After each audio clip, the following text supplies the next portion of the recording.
अगर किसी की तैयारी बहुत अच्छी है, माँ बाप का आशीर्वाद है उसके ऊपर, तो उसको लक की जरूरत नहीं पड़ती, क्योंकि उसने मेहनत किया होता है, हार्ड वर्क किया होता है। आप जब एग्जाम लिख रहे हो तो बिल्कुल मत डरिएगा। इतना कह सकता हूं मेरे बच्चों की फिजिक्स का पेपर बिल्कुल कठिन नहीं आने वाला है। एग्जाम मुश्किल आए, एग्जाम आसान आए, आपको अपनी पोजीशन, आपको अपनी जगह मिलेगी ही मिलेगी। सिर्फ और सिर्फ you have to be very calm and composed to when you are writing that examination. तो कोई आंसर नहीं आता है, कोई क्वेश्चन आपको नहीं समझ में आ रहा है कैसे करना है, छोड़ो यार उसको, आगे बढ़ो। जाकर जो आपको आता है उतना करके आइए, सिली मिस्टेक मत करिए। आप ये छोटी मोटी गलतियां करके अपने मार्क्स को गिरा नहीं सकते। नमस्कार, आप सभी का जेईई का एग्जाम आ गया है और मैं यहाँ पे एनएमएस सर और मैं आपको बेस्ट ऑफ लक बोलने आया है। मैंने आपको पढ़ाया नहीं है, मैंने आपको 11th-12th में पढ़ाया है, आपने मेरी कोई ना कोई वीडियो देखी होगी, और नहीं भी देखी तो एक बड़े भाई के नाते मैं आपको यहाँ पे बस बेस्ट ऑफ लक बोलने आया हूँ। ऑल्दो मैं ऐसा मानता हूँ कि अगर किसी की तैयारी बहुत अच्छी है, माँ बाप का आशीर्वाद है उसके ऊपर, तो उसको लक की जरूरत नहीं पड़ती, क्योंकि उसने मेहनत किया होता है, हार्ड वर्क किया होता है, और अब उस हार्ड वर्क का रिजल्ट आने का समय आ चुका है। और उस रिजल्ट, आपने जो भी मेहनत की है, जो भी आप डिजर्व करते हो, वो आपको मिलेगा, कोई आपसे ले नहीं सकता है। एग्जाम मुश्किल आए, एग्जाम आसान आए, आपको अपनी पोजीशन, आपको अपनी जगह मिलेगी ही मिलेगी।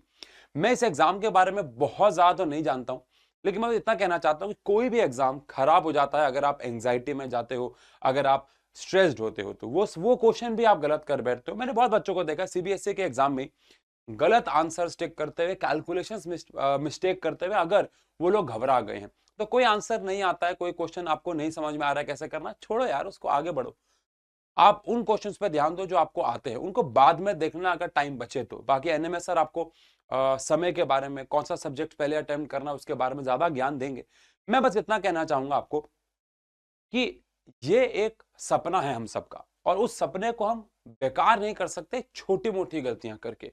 आप ये छोटी मोटी गलतियां करके अपने मार्क्स को गिरा नहीं सकते। हमने पूरी मेहनत करी है, बस इतना सोचना है कि हद से ज्यादा क्या होगा। लेट अस सपोज, मैं तो चाहूंगा 101% हमारा सिलेक्शन हो, हम सब जेईई मेंस दें, उसके बाद एडवांस दें, हम सब बच्चे। बट ठीक है, सच्चाई ये है कि हर कोई बच्चा यहाँ पे कामयाब नहीं होने वाला है। तो क्या हो गया, जीवन में बहुत सारी और अपॉर्चुनिटीज हैं। पॉजिटिव रहना है अपने जीवन में, आपको बस ये सोचना है कि मैं नहीं करूंगा, मैं नहीं तो कौन बे, मैं ही करके जाऊंगा, और कौन करेगा। आप सभी को साइंस एंड फन और एनएमएस सर की टीम की तरफ से बेस्ट ऑफ लक है। आप सबका एग्जाम बेहतरीन बेहतरीन बेहतरीन बेहतरीन बेहतरीन होगा। माँ बाप का आशीर्वाद जरूर लेके जाइएगा। Thank you. Hello everyone, I hope all of you are in a very good health. और अब हम बात कर रहे हैं जेईई मेंस के examination which is very close. अब आपका एग्जामिनेशन आ गया है, तो मैं सिर्फ और सिर्फ ये कहना चाहता हूं कि जाओ और उस एग्जाम में बिना डरे अपना परफॉर्मेंस दे के आओ। मतलब मैं ये चाहता हूं कि आप बिल्कुल भी ना घबराएं। जो हुआ जो नहीं हुआ उनको छोड़ दे सोचना, यानी पेपर में डरिएगा मत। बिकॉज सबसे ज्यादा इंपॉर्टेंट चीज है कि अगर आप अपने 100% वहां पर देने वाले हैं तो you are going to rock in that particular examination.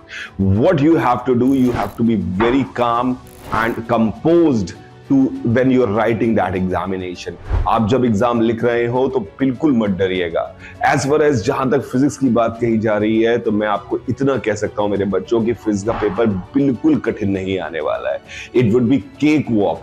और मैं अटेम्प्ट करने का तरीका अगर आपको बताऊं तो सबसे पहले फिजिक्स केमिस्ट्री को, चाहे केमिस्ट्री फिजिक्स या फिजिक्स केमिस्ट्री, पहले 80 मिनट में निपटाने की कोशिश करिए, और अगले 100 मिनट के आसपास लगभग आपको मैथ्स को देने चाहिए।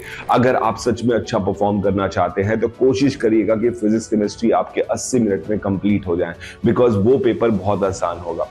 जो टॉपिक्स आपके बाद के टॉपिक्स हैं, जैसे कि इलेक्ट्रोमैग्नेटिक वेव हो गया, सेमीकंडक्टर हो गया, या फिर मॉडर्न फिजिक्स हो गया, या फिर आपका वेव ऑप्टिक्स हो गया, या पोलराइजेशन, डिफ्रैक्शन, इनके सवालों को आप बिल्कुल करके जाइए, क्योंकि जितनी बातें मैंने बोली उसमें से कम 5-6 सवाल आपके सामने आ सकते हैं। तो आप सिर्फ और सिर्फ जाकर जो आपको आता है उतना करके आइए, सिली मिस्टेक मत करिएगा, बिकॉज वो सबसे ज्यादा तड़पाएगी जीवन भर आपको कि आती हुई चीज आपने गलत कर दी। बेटा, तो आती हुई चीज गलत नहीं होनी चाहिए, ये बात ध्यान रखिएगा। And I believe in you कि you are going to rock in this examination.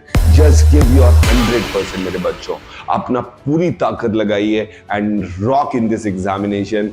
तुम्हारी जीत पक्की है। और उसके बाद अब दोबारा मिलेंगे जब हम जे एडवांस के लिए पूरी ताकत लगा के पढ़ाई करेंगे, क्योंकि हमारे लिए जे मेन सेकंड अटेम्प्ट का कोई मतलब नहीं है, क्योंकि हम फर्स्ट अटेम्प्ट में चापने वाले हैं।